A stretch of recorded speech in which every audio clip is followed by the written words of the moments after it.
Hello friends, welcome to the UPSC Analyzer. Today we will discuss newspaper analysis dated 14th June, and if you are liking this analysis then please like, share and subscribe, and if you want to join the Telegram group of UPSC Analyzer then you can join, link is in the description box. यहाँ पर first news है regarding Prayagraj demolition. News as such हमारे लिए important नहीं है, लेकिन यहाँ पर जो डिमोलिशन ड्राइव की जा रही है यहाँ पर ड्यू प्रोसेस ऑफ लॉ को फॉलो नहीं किया जा रहा है.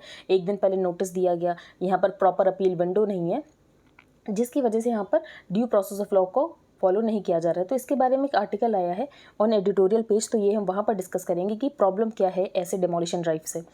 सेकेंड न्यूज़ हम डिस्कस करेंगे average maths score of first year engineering students below 40% AICTE. तो AICTE ने एक सर्वे किया और सर्वे से ये पता चला है जो फर्स्ट ईयर के इंजीनियरिंग स्टूडेंट्स हैं उसमें जो बच्चे हैं वो स्ट्रगल कर रहे हैं विद मैथमेटिक्स. तो first year engineering students across major disciplines struggle with mathematics more than any other core subject. अब इसके लिए जो टेस्ट किया गया उसका नाम है परख. तो टेस्ट का नाम है परख, ये एक इंपॉर्टेंट पॉइंट हो जाता है. तो survey was carried out through a specially designed online test named Parakh. अब ये जो बच्चे मैथ्स में स्ट्रगल कर रहे हैं ये बेसिकली फाउंडेशन मैथ्स ही उनकी स्ट्रांग नहीं है, जिसकी वजह से मैथ्स को लेकर उनका एक फियर डेवलप हो जाता है और वो यहाँ पर इंजीनियरिंग में भी मैथ्स के साथ स्ट्रगल कर रहे हैं. तो it indicates that the struggle with maths which sets in at the foundational learning level in primary classes remains unaddressed in the school education system for a vast majority of students. For example, pandemic year था, pandemic year में जो foundational learning है वो बच्चों की strong नहीं हो पाई. जो भी बच्चे यहाँ पर सेकंड, थर्ड, फोर्थ में होंगे तो उनकी फाउंडेशनल लर्निंग स्ट्रांग नहीं हो पाई. और अगर अभी उनकी फाउंडेशनल लर्निंग पे काम नहीं किया गया और इस लर्निंग गैप को ऐसे ही रहने दिया गया तो वो बच्चे जब यहाँ पर बड़े होंगे और वो हायर एजुकेशन में जाएंगे तब भी वो इस मैथ से डरेंगे और जिसकी वजह से उनको स्ट्रगल फेस करना पड़ेगा, जो कि हमें AICTE के सर्वे से पता चल रहा है कि हायर एजुकेशन में जो स्टूडेंट्स हैं वो क्या फेस कर रहे हैं और वो ऐसा फेस क्यों कर रहे हैं, उसका रीज़न क्या है. तो वो भी बहुत ज़्यादा इंपॉर्टेंट हो जाता है, क्योंकि जब तक आप रीजंस को एड्रेस नहीं करोगे प्रॉब्लम परसिस्ट करती रहेगी. तो परख एक इंपॉर्टेंट हो जाता है. Employability of engineering graduates remains a major area of concern for the AICTE. तो अवेलेबल डेटा से ये पता चला है 3.96 लाख और 5.8 lakh graduates who graduated in 2019-20 got campus placements. तो यहाँ पर एक एम्प्लॉयबिलिटी की प्रॉब्लम है. अब एम्प्लॉयबिलिटी की प्रॉब्लम इसीलिए है क्योंकि स्किल्स की जो डिमांड है मार्केट में वो स्किल्स जो इंजीनियरिंग ग्रेजुएट्स हैं उसमें मोस्टली में नहीं होती है, जिसकी वजह से यहाँ पर जॉब मिलना मुश्किल हो जाता है. तो earlier the AICTE acknowledged that the huge number of vacant seats in colleges was among the reasons behind the drop in quality of engineering education. अब स्किल्स क्यों नहीं है उनके पास, जो मार्केट में स्किल्स की डिमांड है वो इसीलिए नहीं है क्योंकि इंजीनियरिंग कॉलेजेस बहुत ज़्यादा हैं, जिसकी वजह से जो quality of education engineering colleges में वो कम हो चुकी है. तो earlier the AICTE acknowledged that the huge number of vacant seats in colleges was among the reasons behind the drop in quality of engineering education affecting grades as well as job prospects of students. तो आपको भी बहुत सारे engineering colleges मिल जाएंगे जहां पर यहाँ पर जो पढ़ाई का स्तर है वो उतना नहीं है जितना होना चाहिए. अब हम नेक्स्ट न्यूज़ डिस्कस करेंगे. High US inflation singes Indian markets, rupee falls. तो आपको पता है यूएस में क्या किया जा रहा है. यूएस में यहाँ पर टाइट मॉनेटरी पॉलिसी को परस्यू किया जा रहा है. टाइट मॉनेटरी पॉलिसियों का परस्यू किया जा रहा है इसका मतलब ये है कि इंटरेस्ट रेट यूएस इंक्रीज कर रहा है, जिसकी वजह से यहाँ पर जो फॉरेन पोर्टफोलियो इन्वेस्टर्स हैं वो यहाँ पर सेल कर रहे हैं और इंडिया से वो बाहर जा रहे हैं और हमारा रुपी भी डेप्रिशिएट कर रहा है. तो 4 decade high inflation in the US triggered concerns about aggressive rate hikes by the Federal Reserve and cinched stock in currency markets in India. और इसकी वजह से हमारा रुपी भी डेप्रिशिएट कर रहा है. तो rupee also plunged against the US dollar below the 78 mark to hit a low of 78.29. तो यहाँ पर हमने AICTE का सर्वे डिस्कस कर लिया कि हायर एजुकेशन में प्रॉब्लम्स क्या हैं. यूएस जो है अपना इंटरेस्ट रेट बढ़ा रहा है तो उसकी वजह से यहाँ पर जो FPIs हैं वो यहाँ पर सेल करके जा रहे हैं, जिसकी वजह से हमारा रुपी डेप्रिशिएट हो रहा है, यहाँ पर हमारा सेंसेक्स प्लमेट हो रहा है. तो ये दोनों न्यूज़ हमने डिस्कस कर लिया. अब हम आगे चलते हैं. यहाँ पर इंपॉर्टेंट न्यूज़ नहीं है तो हम डिस्कस नहीं करेंगे. यहाँ पर मिशन बुनियाद की बात की गई है. तो मिशन बुनियाद को आप एग्जाम्पल की तरह अपने आंसर राइटिंग में यूज़ कर सकते हैं कि जो भी लर्निंग लॉस हुआ है पैंडेमिक की वजह से उसे कैसे ठीक किया जा सकता है. तो मिशन बुनियाद में क्या किया जा रहा है. तो under this programme all students of classes 3rd to 9th are being taught for foundational reading, writing and numeracy. तो यहाँ पर फाउंडेशन को स्ट्रॉन्ग किया जा रहा है. लास्ट 2 years जो कि कोविड के थे वो बच्चों के लिए बहुत ज़्यादा टफ थे और जिसकी वजह से जो लर्निंग गैप है वो और ज़्यादा वाइडन हो गया है. And we do not want a generation to move ahead with this gap, क्योंकि वरना उनको हायर एजुकेशन में भी सफ़र करना पड़ेगा. तो our primary objective is to help children strengthen their foundation skills instead of getting them burden by the syllabus. Next news पर हम चलते हैं। China takes over as biggest importer of Indian broken rice. अब broken rice क्या होता है, तो यहाँ पर प्रॉपर डेफिनेशन है कि किसको यहाँ पर ब्रोकन राइस कंसिडर किया जाएगा, बिग ब्रोकन राइस क्या होगा, स्मॉल ब्रोकन राइस क्या होगा। Generally broken rice is classified into 2 सब categories, big and small. Food corporation of India के स्पेसिफिकेशंस के according pieces equal to or smaller than 3/4 but bigger than 1/2 of the average length of the unbroken kernels, तो 1/2 से ज़्यादा लेकिन 3/4 से छोटे, तो यहाँ पर उनको कंसिडर किया जाएगा बिग ब्रोकन। अब स्मॉल कौन से राइस होंगे, the small broken rice is defined as pieces that do not exceed 1/4 average length of the unbroken kernel, तो 1/4 से ज़्यादा ना हो अनब्रोकन कर्नल के, तो उसको यहाँ पर कंसिडर किया जाएगा स्मॉल ब्रोकन राइस। तो यहाँ पर चाइना बिगेस्ट इंपोर्टर हो गया है इंडिया के ब्रोकन राइस का।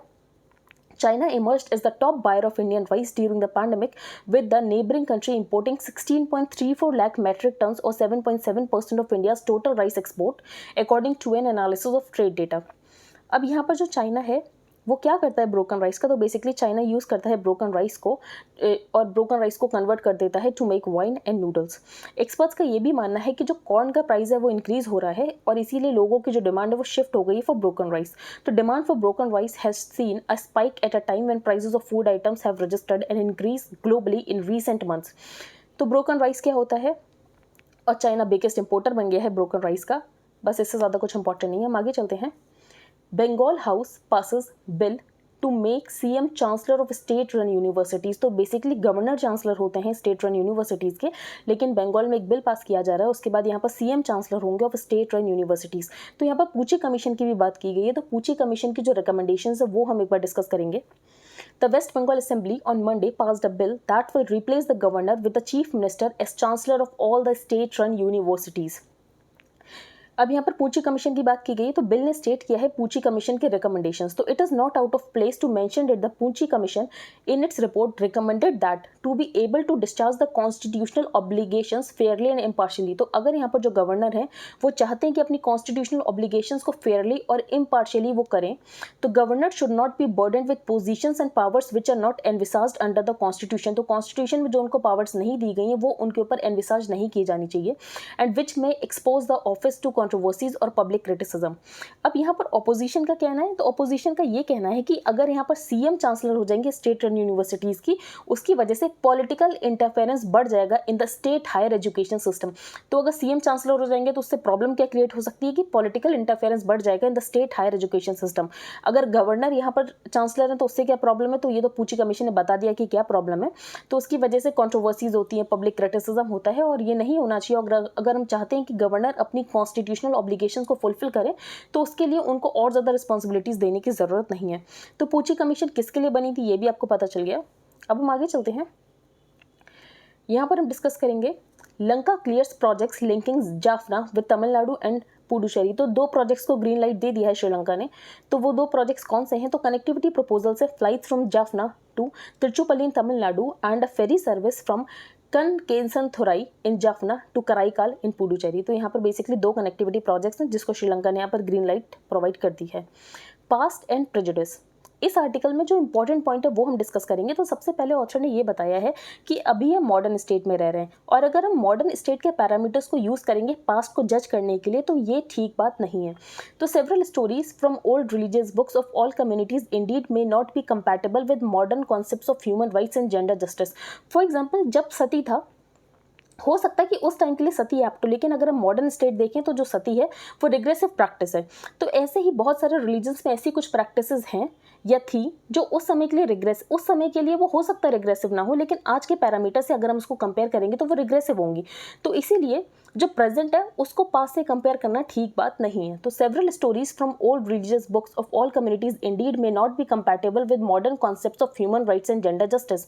However arts is not the age for indulgence in religious polemics of the bygone days. तो अब ये समय नहीं कि हम ये कहें कि हिस्ट्री में ऐसा हुआ था, इस कम्युनिटी ये प्रैक्टिस करती थी या ये कम्युनिटी ये प्रैक्टिस करती थी, तो हम ये सारी बातें करके दूसरी कम्युनिटी को डिमीन करने की कोशिश ना करें। We are citizens of a modern nation, और हम मॉडर्न नेशन के सिटीजन्स हैं, और हमारा कॉन्स्टिट्यूशन सेकुलर होने की बात करता है, और बात करता है to promote harmony and the spirit of common brotherhood amongst all the people of India. तो we must live by these ideals. तो जो हमारी कॉन्स्टिट्यूशन ने हमें आइडियल्स प्रोवाइड किए हैं, हम उसके अकॉर्डिंग यहाँ पर अपनी लाइफ को देखें। And stop looking for controversial elements in outdated religious literature. तो एंशियंट लिटरेचर में क्या लिखा हुआ है, इस रिलीजन के बारे में क्या लिखा हुआ है, तो उसके बारे में सोचने की ज़रूरत नहीं है, क्योंकि वो पास्ट में था और पास्ट को आप प्रेजेंट से कंपेयर नहीं कर सकते हो। फिर यहाँ पर आईपीसी में बताया गया कि आईपीसी में एक चैप्टर है on offences relating to religion. तो it is meant to ensure that people in this multi religious country, जैसे इंडिया में बहुत सारे रिलीजन्स के लोग एक साथ रहते हैं, तो ऐसे में जो लोग हैं वो एक दूसरे के फेथ को रिस्पेक्ट करें। तो उसके लिए आईपीसी में एक चैप्टर था on offences relating to religion, जो कि बात करता है uttering words with deliberate intent to wound religious feelings of any person. तो यहाँ पर उसको एक ऑफेंस कंसिडर किया जाएगा। तो ये पॉइंट बहुत ज़्यादा इंपॉर्टेंट हो गया है कि आप पास्ट को प्रेजेंट से कंपेयर नहीं कर सकते हो। फिर यहाँ पर ये बताया गया है, स्वामी विवेकानंद जी की कुछ लाइन्स यहाँ पर कोट की गई हैं। तो यहाँ पर स्वामी विवेकानंद जी ने नेशन को एड्रेस करते हुए ये कहा था, I am proud to belong to a religion which has taught the word both tolerance and universal acceptance. और हम सिर्फ यहाँ पर यूनिवर्सल टॉलरेंस में बिलीव नहीं करते हैं, बल्कि हम ये मानते हैं कि सारे ही रिलीजन ट्रू हैं। तो the word expects us to continue honouring his pious words in letter and spirit. तो यहाँ पर world parliament of religion held in Chicago in 1893। तो यहाँ पर जो स्वामी विवेकानंद थे उन्होंने एड्रेस किया था, और वहाँ पर उन्होंने ये कुछ लाइन्स बोली थी जो कि बहुत इंपॉर्टेंट हो जाती हैं आज के सिनारियो में। ये जो नेक्स्ट आर्टिकल है, ये उत्तर प्रदेश में ड्यू प्रोसेस ऑफ लॉ को फॉलो नहीं किया जा रहा है, तो वही हम डिस्कस करेंगे। तो Uttar Pradesh government's bulldozer drive targeting the protester and political opponent and by joining the dots a community is being predictable that should not take away from the fact that it violates due process. तो यहाँ पर उत्तर प्रदेश में due process को follow नहीं किया जा रहा है। और यहाँ पर जो योगी आदित्यनाथ एडमिनिस्ट्रेशन है, योगी आदित्यनाथ एडमिनिस्ट्रेशन का यही कहना है कि हम सेल्फ राइटियस क्लेम्स है, और यहाँ पर जो टफ स्टेट है वो यहाँ पर एंटी सोशल एलिमेंट्स के अगेंस्ट एक्शन ले रहा है। लेकिन ऑथर ने ये बताया कि जो लॉज हैं वो बहुत ज़्यादा रैम्पेंट है। जैसे कि ऐसा कहा जा रहा है कि जो हाउसेज हैं उन्होंने यहाँ पर अर्बन प्लानिंग लॉज को वॉयलेट किया है, म्यूनिसिपैलिटी के लॉज को वॉयलेट किया है, तो बुलडोजर्स को यूज़ किया जा रहा है और पनिश किया जा रहा है, और यहाँ पर लॉ को फॉलो नहीं किया जा रहा है। तो that even the requirement of adequate notice और द अपॉर्चुनिटी टू अपील, तो बेसिकली एक दिन पहले नोटिस दिया जाता है, अपील की कोई विंडो नहीं होती है, और बेसिकली यहाँ पर हाउस को रेज डाउन कर दिया जाता है। तो इसका मतलब ये हो रहा है कि ड्यू प्रोसेस को फॉलो नहीं किया जा रहा है। This British bulldozer policy the UP government has made it's calling card has travelled wider. और ये जो बुलडोजर पॉलिसी ये हमें दिल्ली की जहांगीरपुरी एरिया में भी देखने को मिली, मध्य प्रदेश में भी देखने को मिली। और ये जो मैटर है ये 3 कोर्ट्स में अभी सब जुडिस है, supreme court, Allahabad high court and Madhya Pradesh high court. हमें इस मैटर से ये पता चल रहा है कि ड्यू प्रोसेस का वायलेशन हुआ है, फंडामेंटल राइट्स का वायलेशन हुआ है, लेकिन तीनों ही कोर्ट्स में भी जो केस है उसके ऊपर कोई भी सुनवाई नहीं चल रही है। But in all 3 courts the cases sits on ice. This is distressing in a constitutional democracy. जो बुलडोजर का यूज़ किया जा रहा है, और यहाँ पर जो डीएम और एसपी यहाँ पर जज और जूरी बन गए हैं, लॉयल एग्जीक्यूशनर्स बन गए हैं, तो इसको चेक करने की ज़रूरत है। तो बेसिकली ये आर्टिकल बताया गया, आप आर्टिकल को एक्सेप्ट भी कर सकते हैं और रिजेक्ट भी कर सकते हैं। तो जो पॉइंट्स आपको लगता है ठीक है, आप उसको ही बस कोट करना। अब हम आगे चलते हैं। ट्रस्ट ऑन ट्रायल, ये हम डिस्कस करेंगे। तो नागालैंड में आपको पता होगा कि दिसंबर में क्या हुआ था कि यहाँ पर जो आर्मी ऑफिसर्स थे, तो आर्मी ऑफिसर्स ने कुछ माइनर्स थे उनके ऊपर यहाँ पर फायरिंग कर दी थी, क्योंकि आर्मी ऑफिसर्स को कुछ फॉल्स इंटेलिजेंस मिला था कि ये माइनर्स नहीं और ये माइनर्स नहीं है, लेकिन एक्चुअली वो माइनर्स थे, और यहाँ पर बेसिकली एक तरीके का फेक एनकाउंटर हो गया था। फिर यहाँ पर एसआईटी की रिपोर्ट से ये पता चला है जो आर्मी है उन्होंने यहाँ पर स्टैंडर्ड ऑपरेटिंग प्रोसीजर को फॉलो नहीं किया गया था, और this led to indiscriminate firing on the vehicle carrying the miners resulting in the death of 6 of them. तो यहाँ पर जो आर्मी कमांडोज थे उन्होंने फायरिंग का यूज़ किया, लेकिन उन्होंने उससे पहले पॉजिटिव आइडेंटिफिकेशन नहीं किया। उनको भी यहाँ पर पॉजिटिव आइडेंटिफिकेशन करने की ज़रूरत थी, जो कि उन्होंने नहीं किया। Though the Nagaland government had sent the report to the department of military affairs, लेकिन उसके बाद भी अभी तक कोई एक्शन इसीलिए नहीं लिया गया है क्योंकि बिना सेंटर के सैंक्शन के कोई एक्शन नहीं लिया जा सकता है, ऐसा आफ्सपा के एक्ट में लिखा है। तो under section 6 of the AFSPA no prosecution suit और other legal proceedings shall be instituted except with the previous sanction of the central government. तो आफ्सपा के अंदर अगर आर्मी यहाँ पर कुछ भी करती है तो उसके अगेंस्ट एक्शन लेने से पहले यहाँ पर सेंट्रल गवर्नमेंट के प्रीवियस सैंक्शन की जरूरत है against any person in respect of anything done और purported to be done in exercise of powers conferred by the act। तो ये जो इंसिडेंट हुआ उसके बाद यहाँ पर नागालैंड के बहुत सारे एरिया से आफ्सपा को हटा दिया गया, असम के एरिया से हटा दिया गया, मणिपुर के एरिया से भी हटा दिया गया। Prime minister Narendra Modi recently assured the people of the north east, जो गवर्नमेंट है, गवर्नमेंट भी यही चाहती है कि जो एक्ट के प्रोविजंस है वो यहाँ पर नागालैंड से हटा दिए जाएं।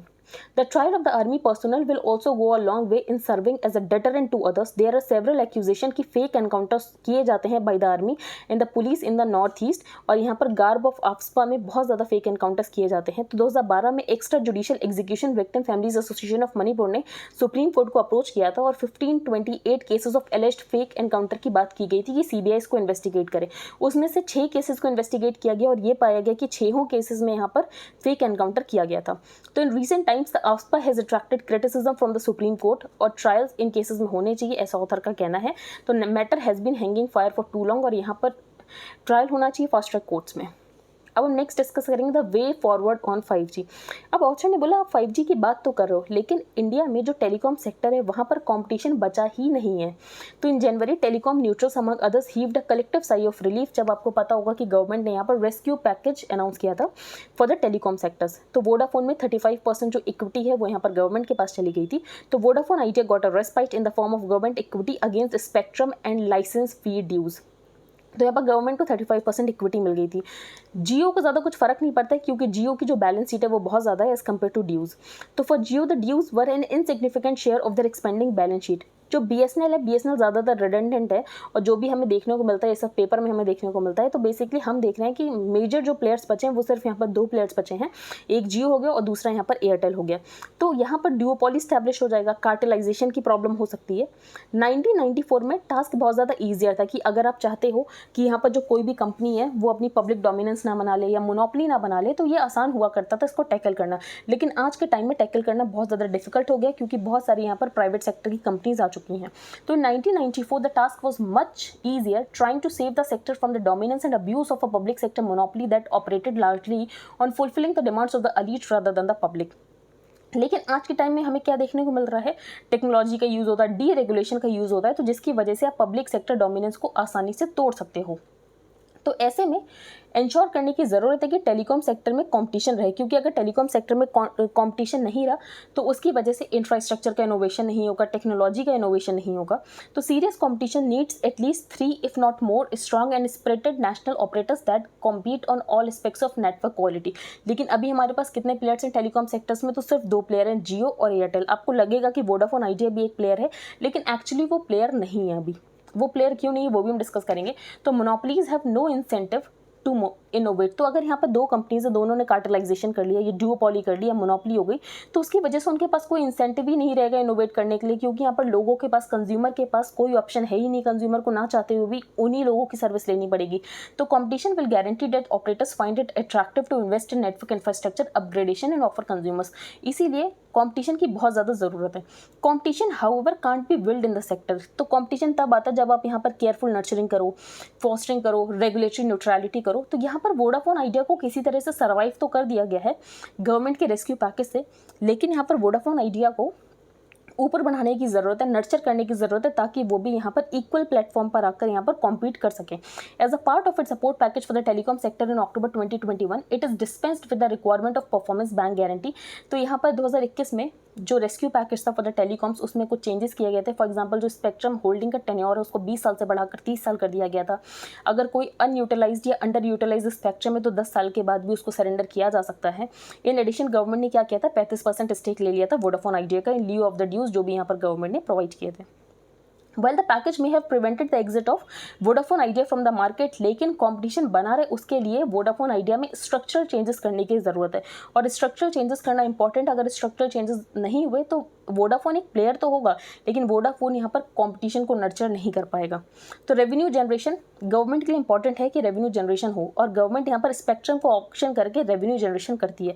लेकिन ऑथर ने बताया कि आज के लिए रेवेन्यू जनरेशन इतना इंपॉर्टेंट नहीं है स्पेक्ट्रम की ऑक्शनिंग करके। अब ऐसा क्यों नहीं है? तो revenue generation however was seen only through the lens of spectrum sold but not the opportunity cost of unsold spectrum, क्योंकि बहुत सारा ऐसा स्पेक्ट्रम होता है जो कि नहीं बिक पाता है क्योंकि रिजर्व प्राइजेस बहुत ज़्यादा होते हैं। तो as we speak only 3 serious telcos are remaining and it is highly unlikely that any other player would want to adhere at this stage। तो auction regime worked well when demand exceeded supply। तो auction regime तब ठीक से काम करती थी जब demand ज़्यादा थी और सप्लाई कम थी। लेकिन अगर आप अभी भी हाई रिजर्व प्राइजेस बहुत ज़्यादा रखोगे तो बहुत सारा ऐसा स्पेक्ट्रम होगा जो कि अनसोल्ड रहेगा, जिसकी वजह से यहाँ पर गवर्नमेंट को अपॉर्चुनिटी कॉस्ट का नुकसान होगा। There is an ongoing debate between the regulator TRAI और डिजिटल कम्युनिकेशंस कमीशन के बीच में यहाँ पर डिबेट ये चल रही है कि 5G स्पेक्ट्रम असाइन कर देना चाहिए to companies like TCS, Amazon और गूगल। अब ऐसा होगा या नहीं होगा वो हम बाद में डिस्कस करेंगे जैसा भी होता है। इसके अलावा एक अपॉर्चुनिटी ये भी है कि गवर्नमेंट पब्लिक सेक्टर ऑपरेटर को ये बता दे कि पब्लिक सेक्टर ऑपरेटर जो है वो 5G बिजनेस उसकी कैपेबिलिटी से बाहर है, क्योंकि 5G बिजनेस में आपको चाहिए इनोवेशन कैपेबिलिटीज़ जो कि यहाँ पर पब्लिक सेक्टर ऑपरेटर के पास नहीं है। और जैसे कि एयर इंडिया का किया गया वैसे ही यहाँ पर जो पब्लिक सेक्टर ऑपरेटर हैं टेलकॉज में उनके साथ भी ऐसा ही होना चाहिए। तो its asset stock is worth thousand of crore, लेकिन इनके पास कोई भी रेवेन्यू फ्लो नहीं है। As we said earlier these are difficult decisions और यहाँ पर पॉलिटिकल विल की ज़रूरत है इन डिसीजन को लेने के लिए। फॉर एग्जाम्पल यहाँ पर जो पब्लिक सेक्टर ऑपरेटर हैं उनको यहाँ पर ख़त्म कर देना चाहिए जो भी यहाँ पर टेलकॉज में है, ऐसा ऑथर का कहना है। अब हम आगे चलते हैं। China US envoys meet in Lanka, और यहाँ पर चाइना और US एनवॉयस का यही कहना है कि हम यहाँ पर श्रीलंका को क्राइसिस से बाहर निकालने में मदद करेंगे। यहाँ पर जो श्रीलंका है वो रेडी हो गया है चाइना से और ज़्यादा फाइनेंशियल हेल्प लेने के लिए, और जबकि यहाँ पर चाइना एक मेजर प्रॉब्लम है जिसकी वजह से श्रीलंका इस क्राइसिस में गया है। तो डिस्पाइट कंट्रीज माउंटिंग डेट, तो यहाँ पर श्रीलंका का डेट इतना ज़्यादा है, उसके बाद भी यहाँ पर जो श्रीलंका है वो रेडी हो गया चाइना से फाइनेंशियल हेल्प को लेने के लिए। आगे चलते हैं। अब यहाँ पर जो इराक की लेक सावा है वो ड्राई हो चुकी है। तो इस बार क्वेश्चन आया था एक कि कौन सी लेक ड्राई हो चुकी है, तो ये भी आ सकता है। तो this year for the first time in its centuries long history Iraq's lake Sawa dried up, a combination of mismanagement by local investors और क्लाइमेट चेंज की वजह से जो लेक सावा वो ड्राई अप हो चुकी है। गूगल टू पे विमेन $118 मिलियन टू सेटल पे बायस केस। अब गूगल में क्या था, तो गूगल में बेसिकली काम विमेन और मैन सेम करते थे, लेकिन विमेन को कम पैसे दिए जाते थे एज कम्पेयर टू मैन। तो claiming that it paid women less than man for the same job, a fourth plaintiff was added later. तो इससे पता चला कि जो गूगल की पे पॉलिसी उसमें बायस है। उसके बाद यहाँ पर जो गूगल बात करता है इगैलिटेरियन एथोस की, तो वो सब टेस्ट पर आ गए कि कैसे इगैलिटेरियन एथोस अगर ये यहाँ पर विमेन और मैन को सेम पे भी नहीं करता फॉर द सेम जॉब, तो उसके बाद यहाँ पर गूगल विमेन को पे करेंगे $118 मिलियन। इंपॉर्टेंट नहीं, लेकिन जो भी हमने डिस्कस कर लिया।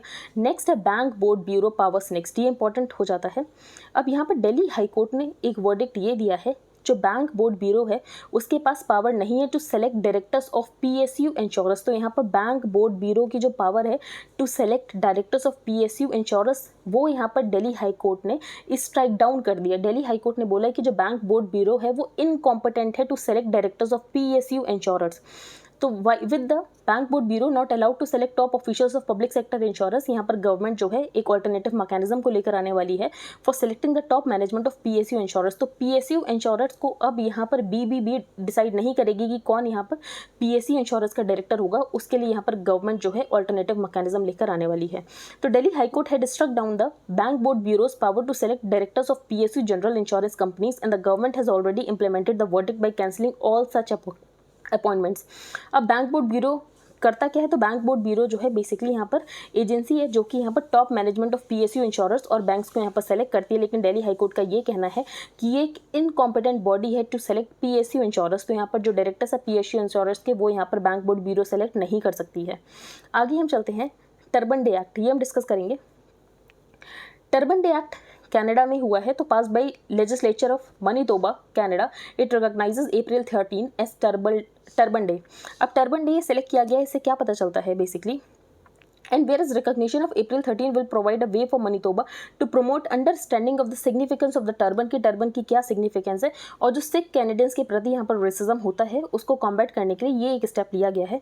तो date was chosen because Baisakhi और Vaisakhi which usually falls on April 13 और 14, इसीलिए यहाँ पर April 13 को टर्बन डे की तरह कंसिडर किया जाएगा। तो यहाँ पर जो practice of wearing of the turban start हुई थी वो फॉर्मलाइज हुई थी ऑन April 13, 1699, जब गुरु गोविंद सिंह जी ने यहाँ पर फॉर्म किया था खालसा पंथ, और यहाँ पर उन्होंने प्रोनाउंस किया था the turban a pillar of the Sikh faith. तो यहाँ पर कुछ फैक्ट्स इंपॉर्टेंट है जो कि हमने डिस्कस कर लिया। यहाँ पर टाइप 1 डायबिटीज़ और टाइप 2 डायबिटीज़ के बीच में डिफरेंस बताया गया, एक बार हम देख लेते हैं। तो this is the first time the ICMR has issued guidelines specifically for type 1 diabetes. तो टाइप 1 डायबिटीज़ जो है वो बहुत ज़्यादा रेयर होती है और मेनली यहाँ पर सिर्फ 2% लोग हैं जो कि यहाँ पर टाइप 1 डायबिटीज़ से सफ़र होते हैं, लेकिन टाइप 1 डायबिटीज़ ज़्यादा खतरनाक होती है एज कम्पेयर टू टाइप 2। तो only 2% of all hospital cases of diabetes in the country are type 1, but which is being diagnosed more frequently in recent years. India को कंसिडर किया जाता है the diabetes capital of the world. अब type 1 diabetes और type 2 diabetes में क्या difference है? तो टाइप 1 डायबिटीज़ में इंसुलिन पूरी तरीके से प्रोड्यूस होना खत्म हो जाता है। टाइप 2 डायबिटीज़ में इंसुलिन प्रोड्यूस होता है, वो कम हो जाता है, लेकिन टाइप 1 डायबिटीज़ में इंसुलिन पूरी तरीके से प्रोड्यूस होना बंद हो चुका होता है।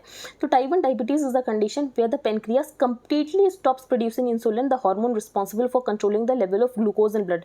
तो जो ब्लड ग्लूकोज को लेवल को कंट्रोल करता है इंसुलिन, वो पूरी तरीके से बनना बंद हो जाता है टाइप 1 डायबिटीज़ में। तो this is unlike type 2 diabetes which accounts for over 90% of all diabetes cases in the country where the body's insulin production either goes down or the cells become resistant to the insulin. तो type 2 diabetes में क्या होता है, insulin produce या तो कम हो जाती है इंसुलिन प्रोड्यूस होना, या तो जो सेल्स हैं वो रेजिस्टेंट हो जाती हैं टू द इंसुलिन। लेकिन टाइप 1 डायबिटीज़ में पूरी तरीके से इंसुलिन प्रोड्यूस होना बंद हो जाता है। तो एक्सट्रीम स्टेटमेंट आपको पता होना चाहिए कि टाइप 1 डायबिटीज़ में इंसुलिन पूरी तरीके से प्रोड्यूस होना बंद हो जाता है। तो टाइप 1 डायबिटीज़ प्रीडोमिनेटली किसको अफेक्ट करता है? तो मेनली डायग्नोज होता है in children and adolescents. Although the prevalence is less, it is much more severe than type 2। Unlike type 2 diabetes where the body produces some insulin और इसको manage किया जा सकता है यूजिंग वेरियस पिल्स, लेकिन type 1 diabetes में यहाँ पर इंसुलिन लेना ज़रूरी हो जाता है। अगर आप इंसुलिन के डोज नहीं लोगे तो बेसिकली जो पेशेंट है वो कुछ वीक्स में उसकी यहाँ पर डेथ हो जाएगी। अब टाइप 1 डायबिटीज़ का मेन रीज़न क्या है? तो मेन रीज़न होता है कीटो एसिडोसिस। अब कीटो एसिडोसिस क्या होता है? It is a serious condition where the body has a high concentration of ketones. तो बॉडी में कीटोन्स का कॉन्सेंट्रेशन बढ़ जाता है। कीटोन्स क्या होता है? कीटोन्स एक मॉलिक्यूल होता है जो कि प्रोड्यूस होता है जब बॉडी जो है ग्लूकोज को एब्जॉर्ब नहीं कर पाती है, और यहाँ पर जो बॉडी है वो फैट्स को ब्रेक डाउन करना शुरू कर देती है। तो मेनली क्या करती है बॉडी? मेनली बॉडी यहाँ पर ग्लूकोज जो है ग्लूकोज को यहाँ पर एब्जॉर्व करने की कोशिश करती है और एनर्जी प्रोड्यूस करने की कोशिश करती है, लेकिन जब कीटोन्स की मात्रा ज़्यादा हो जाती है तो बॉडी यहाँ पर फैट्स को ब्रेक डाउन करना स्टार्ट कर देती है। तो ये आपको पता होना चाहिए। अब यहाँ पर टाइप 1 डायबिटीज़ कितना रेयर है? तो मैंने आपको बताया 2% जो लोग हैं यहाँ पर सफ़र करते हैं टाइप 1 डायबिटीज़ से। और टाइप 1 डायबिटीज़ ऐसा माना जाता है कि टाइप 1 डायबिटीज़ एक ऑटो इम्यून कंडीशन। अब ऑटो इम्यून कंडीशन इसीलिए है क्योंकि जब बॉडी का इम्यून सिस्टम है वो आइलेट सेल्स को डिस्ट्रॉय कर देता है। बॉडी का इम्यून सिस्टम जब यहाँ पर आइलेट सेल को डिस्ट्रॉय कर देता है उसकी वजह से इंसुलिन प्रोड्यूस नहीं हो पाता है। तो where the body's immune system destroys the islet cell on the pancreas that produce insulin. और इसके लिए जेनेटिक फैक्टर्स भी बहुत ज़्यादा रिस्पॉन्सिबल अगर यहाँ पर कोई पर्सन टाइप 1 डायबिटीज़ से सफ़र कर रहा है। यहाँ पर फिगर में बताया गया कि टाइप 1 डायबिटीज़ और टाइप 2 डायबिटीज़ में क्या डिफरेंस है। तो टाइप 1 डायबिटीज़ में किसी तरीके का इंसुलिन प्रोड्यूस नहीं होता है, जिसकी वजह से जो ग्लूकोज है वो सेल में एंटर नहीं कर पाता और cell is starved for energy, जिसकी वजह से यहाँ पर जो पेशेंट की डेथ हो जाती है। टाइप 2 डायबिटीज़ में इंसुलिन प्रोड्यूस होता है, लेकिन जो सेल होती है वो इंसुलिन रेजिस्टेंस हो जाती है, तो cell does not respond to insulin properly. तो ये पॉइंट बहुत ज़्यादा इंपॉर्टेंट है कि टाइप 1 डायबिटीज़ में इंसुलिन प्रोड्यूस ही नहीं होता है। आगे हम चलते हैं। वेब 5.0 की बात की गई, तो वेब 5.0 और वेब 3.0 में क्या डिफरेंस है? तो सबसे पहले वेब 1.0 तो आपको पता होगा कि 1990s का जो नेट है 1995-96 में क्या होता था नेट में कि स्टैटिक वेब पेजेस होते थे, आप इंटरेक्ट नहीं कर सकते थे। लेकिन फिर वेब 2.0 आया जिसमें यहाँ पर जो यूज़र है वो कम्युनिकेट भी कर सकता था। तो web 1.0 was the first generation of the internet made of static web pages that only allowed for passive engagement. Web 2.0 the internet of today has created a social web allowing users to communicate with servers and other users. अब web 3.0 है। Web 3.0 जो है वो blockchain technology के ऊपर काम करेगा, artificial intelligence के द्वारा ड्रिवन होगा और यहाँ पर इंटरमीडियरी की ज़रूरत नहीं पड़ेगी। लेकिन यहाँ पर जो जैक डॉर्सी हैं उनका कहना है कि वेब 5.0 बनाया जाएगा और वेब 5.0 यहाँ पर बहुत ज़्यादा डिसेंट्रलाइज्ड होगा, क्योंकि वेब 3.0 की बात तो की जा रही है कि वेब 3.0 डिसेंट्रलाइज होगा, लेकिन वेब 3.0 उतना ज़्यादा डिसेंट्रलाइज नहीं है एज कम्पेयर टू वेब 5.0। तो both web 3.0 and web 5.0 envision an internet without threat of censorship from governments और बिग टेक। तो यहाँ पर ब्लॉकचेन टेक्नोलॉजी के ऊपर ये जो वेब है ये फंक्शन करेगा और वेब जो 5.0 होगा वो पूरी तरीके से यहाँ पर डिसेंट्रलाइज्ड होगा। अब जैक डॉर्सी का ये कहना जो वेब 3.0 है, हमें ऐसा बताया जा रहा है कि वेब 3.0 पूरी तरीके से डिसेंट्रलाइज्ड है, लेकिन एक्चुअली इसको कंट्रोल करेंगे various venture capitalist and limited partners. लेकिन जो वेब 5.0 होगा ये पूरी तरीके से डिसेंट्रलाइज्ड होगा और यहाँ पर ब्लॉकचेन टेक्नोलॉजी के ऊपर काम करेगा, आर्टिफिशियल टेक्नोलॉजी के ऊपर काम करेगा। आगे हम चलते हैं। आर चैटबॉट्स पर्सन्स, तो यहाँ पर गूगल के लैम्डा की बात की गई है। अब गूगल का लैम्डा क्या है? तो language model for dialogue applications. तो लैम्डा किसका है? गूगल का है। सबसे पहला इंपॉर्टेंट पॉइंट ये हो जाता है। तो lambda a person after having, अब गूगल के एक इंजीनियर का ये कहना है जो लैम्डा है वो एक पर्सन है जब उसके साथ यहाँ पर पर्सन इंजीनियर ने कॉन्वर्सेशन की लैम्डा के साथ। तो व्हाट इज लैम्डा? तो Google first announce LaMDA at its flagship developer conference as its generative language model for dialogue applications, जो कि ये इंश्योर करता है जो चैटबॉट आपके साथ ऐसे कॉन्वर्स करेगा कि आपको ये लगेगा कि आपके साथ कोई यहाँ पर इंसान कॉन्वर्सेशन कर रहा है। an ability we think could unlock more natural ways of interacting with technology and entirely new categories of helpful applications. In simple terms, जब आप लैम्डा के साथ डिस्कशन करोगे तो आपको ये लगेगा कि आप किसी एक इंसान के साथ कॉन्वर्सेशन कर रहे हो जो कि यहाँ पर सबको सेंस और फील कर सकता है. तो in simple terms it means that LaMDA can have a discussion based on a user's inputs thanks completely to its language processing models. तो बेसिकली न्यूरल नेटवर्क के ऊपर काम करता है. न्यूरल नेटवर्क कैसे काम करता है, तो उसको बहुत सारे यहाँ पर डेटा फीड कराया जाता है और डेटा फीडिंग के अकॉर्डिंग वो यहाँ पर पैटर्न जनरेट कर लेता है. फॉर एग्जाम्पल आपने उसको बहुत सारी डॉग्स की फोटोज दिखा दी, तो किसी भी वो नई डॉग की फोटो देखेगा तो वो पैटर्न जनरेट करके पता कर लेगा कि ये जो है ये डॉग है. तो the technology is described as a neural network which is a system that learns facts by reading and analyzing large troves of data. For example अगर आपने फीड किया with thousand of photos containing dogs, तो system अपने आप ही recognise कर लेगा किसी भी पिक्चर को देखेगा कि हाँ ये डॉग है, क्योंकि वो उन पैटर्न्स को वापस से मिलाकर देख लेगा कि वो जो पैटर्न्स वो किससे मिल रहे हैं. अब यहाँ पर गूगल के इंजीनियर का ये कहना है कि ये सेंटिएंट है, तो ये इंपॉर्टेंट नहीं है. लैम्डा क्या है ये पता होना चाहिए, कैसे काम कर रहा है गूगल का है, तो ये सारे फैक्ट्स इंपॉर्टेंट हो जाते हैं. आई होप आपको आज का न्यूज़पेपर समझ आ गया हो. If you like the video then please like share and subscribe. Thank you and have a nice day.